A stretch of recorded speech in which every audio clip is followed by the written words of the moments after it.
ওয়ালাইকুম আসসালাম ভাইয়া, ভালো আছি। ভালো আছেন? জি, ভালো আছি। আপু, আপনার নাম কি? আমার নাম মোসাম্মদ লাবণ্য খাতুন। লাবণ্য খাতুন। আপনার দেশের বাড়ি কোথায়? মাগুরা। মাগুরা।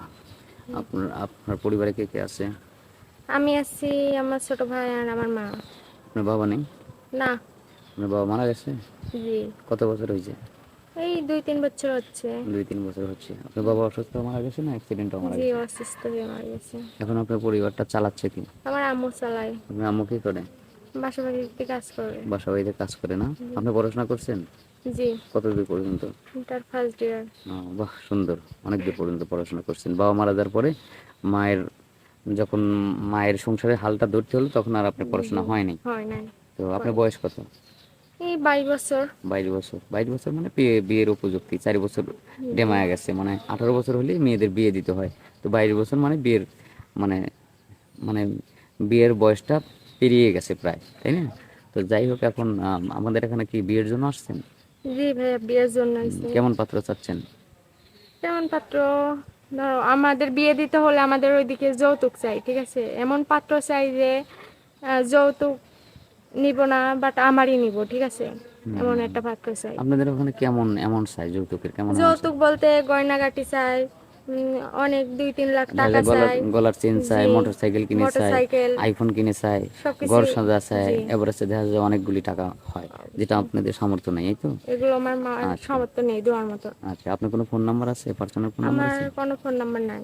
ফোন নাম্বারটা থাকলে হয়তো আমরা ফোন নাম্বারটা দিয়ে দিলাম। অনেকেই আছে প্রবাস থেকে হয়তো কল করে আপনাদের মতো অসহায় মেয়েদেরকে বিয়ে করতে চায়। দেখা যাচ্ছে যে প্রবাসী ভাই, তাদের বয়স হয়ে গেছে 30, 35, 40, 45 বছর। অনেকের বউ আছে, বাচ্চা কাচ্চা আছে, কিন্তু আপনাদের মতো অসহায় মেয়ে পেলে সে বিয়ে করে আপনাকে সুখে রাখবে, এরকম মানুষও আছে। তো ফোন নাম্বার নেই না? না, ফোন নাম্বার নেই। আচ্ছা, এখন মনে করেন যে আপনি কেমন পাত্র চাচ্ছেন? ইয়ং, স্মার্ট, সুন্দর, নাকি হচ্ছে আপনাকে চালাতে পারে এরকম কেউ? বাট এমন স্মার্ট এরকম লাগবে না, যে আমার চালাতে পারবে তাকে আমি বিয়ে করবো। সে বয়স্ক হলে কোনো সমস্যা নেই। সমস্যা নেই।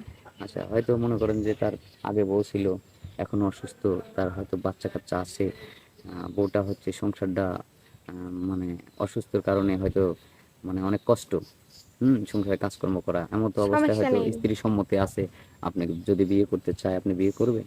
অবশ্যই। যেহেতু আপনি গরিব, যৌতুক দিতে পারবেন না, সে আপনাকে টাকা পয়সা দিবে, হয়তো ব্যাংকে কিছু টাকা পয়সাও দিবে, বা হয়তো একটু জমি লিখে দিল। হ্যাঁ, তার সন্তানকে নিজের সন্তানের মতো দেখলেন, স্বামী সেবা করলেন, এরকম কোনো মানুষ পেলে বিয়ে শাদী করবেন? অবশ্যই। বিয়ে শাদী করবেন না? জি। আচ্ছা, এখন মনে করেন আপনি কি নামাজ কালাম পড়েন? জি, নামাজ কালাম পড়ি। মুসলমান তো না? জি। আহ, এখন মনে করেন আপনি যেহেতু নামাজ কালাম পড়েন, তাই না? জি। তো আপনার স্বামী যে আপনাকে বিয়ে করবে, তার দাড়ি আছে, সে না 5 ওয়াক্ত নামাজ কালাম পড়ে, অনেকে দাড়িওয়ালা ছেলে পছন্দ করে না। তো আপনার কোনো আপত্তি আছে? না, আমার কোনো আপত্তি নাই। যাই হোক, সুপ্রিয় দর্শক, আমি এটা যা যা প্রশ্ন করেছি সবগুলো উত্তর দিয়েছি। আমি এটার কোনো পার্সোনাল ফোন নাম্বার নেই। যদি কোনো অসহায় ব্যক্তি, যদি কোনো সহৃদয়বান ব্যক্তি অসহায় মেয়েটাকে বিয়ে করতে চান, তাহলে আমাদের এই মধ্যে স্ক্রিনে নম্বর দেওয়া থাকবে। তো অযথা ভিডিও কল দেবেন। ভালো থাকুন, সুস্থ থাকুন। আল্লাহ।